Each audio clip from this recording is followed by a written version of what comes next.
Bonsoir. Merci de votre intérêt, d'être venus si nombreux. Combien de temps il me reste du coup maintenant? 4. Bon, j'ai que 3 transparents, donc je vais essayer de faire très court.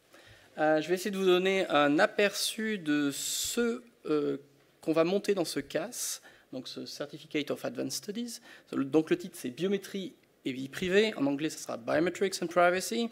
Comme vous le verrez, le CAS sera en anglais. Il y a une raison pour cela. Donc, le premier message que je voulais dire, c'est pourquoi ce CAS? Tout simplement parce que la biométrie est là pour durer. C'est un message très important. La biométrie commence à nous toucher tous. Je ne dis pas qu'elle va s'imposer, je dis qu'elle est là et elle va rester. Libre à chacun de savoir s'ils veulent l'utiliser ou pas, mais c'est quelque chose qui deviendra incontournable.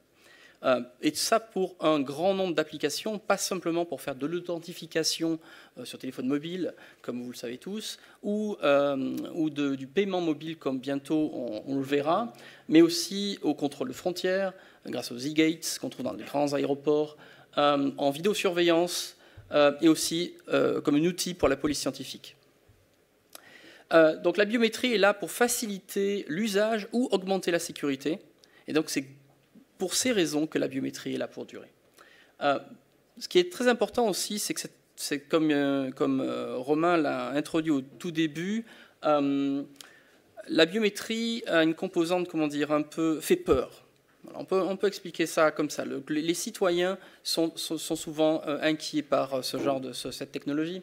Donc les citoyens, les autorités doivent comprendre réellement cette technologie, comment elle fonctionne, et également ses implications pour pouvoir l'adopter, l'adapter et éventuellement l'encadrer. Ça va être très important. Donc, qu'allons-nous proposer dans ce CAS? Donc, il y aura en fait 6 modules différents. Donc, le premier module sera sur les technologies de la biométrie en général, donc reconnaissance de visage, empreinte digitale, de l'iris et d'autres modalités biométriques. Comment on mesure la performance d'un système biométrique. Un deuxième module sera axé sur la sécurité et la préservation de la vie privée, donc notamment à l'aide de techniques de cryptographie, puisque c'est surtout l'usage. Un autre module sur les normes, donc les standards, normes en biométrie, et notamment les normes ISO, qui sont les plus utilisées, notamment au niveau du vocabulaire et de l'évaluation et des tests qui sont maintenant standardisés, donc pour lesquels il y a des normes, mais malheureusement très peu appliquées.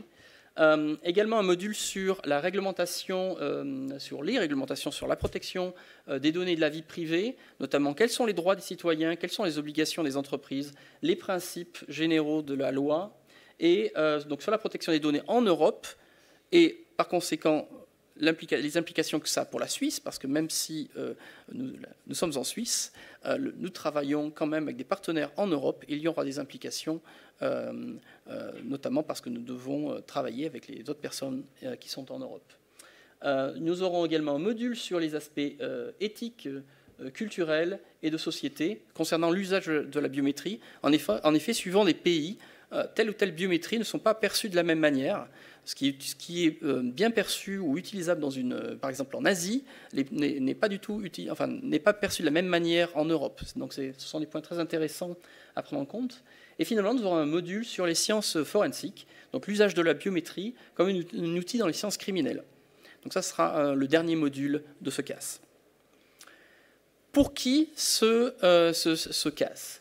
Donc l'audience est assez vaste en réalité, puisqu'elle touche tout le monde. Donc les citoyens, les employés des entreprises ou des administrations, les décideurs du secteur public ou privé, notamment financier ou santé, dans lequel on va voir certaines applications apparaître, mais aussi très important, les futurs ou les actuels ou les futurs délégués à la protection des données, donc les personnes qu'on appelle Data Protection Officer, parce que peut-être que vous le savez ou vous ne le savez pas, mais dans 2 ans, une directive européenne entrera en vigueur, et pour laquelle toute entreprise pour faire court, qui manipulera des données biométriques, devra employer un Data Protection Officer. Si elle ne se plie pas à cette réglementation, elle aura de très sérieux problèmes, donc elle pourra subir des amendes et aussi des pénalités.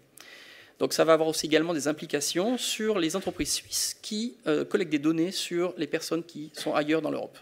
Donc c'est très important à prendre en compte.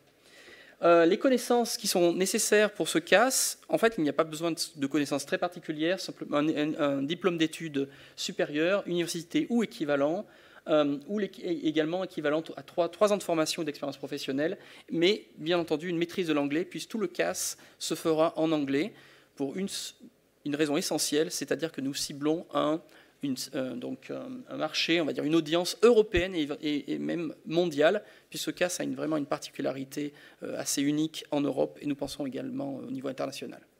Merci pour votre attention.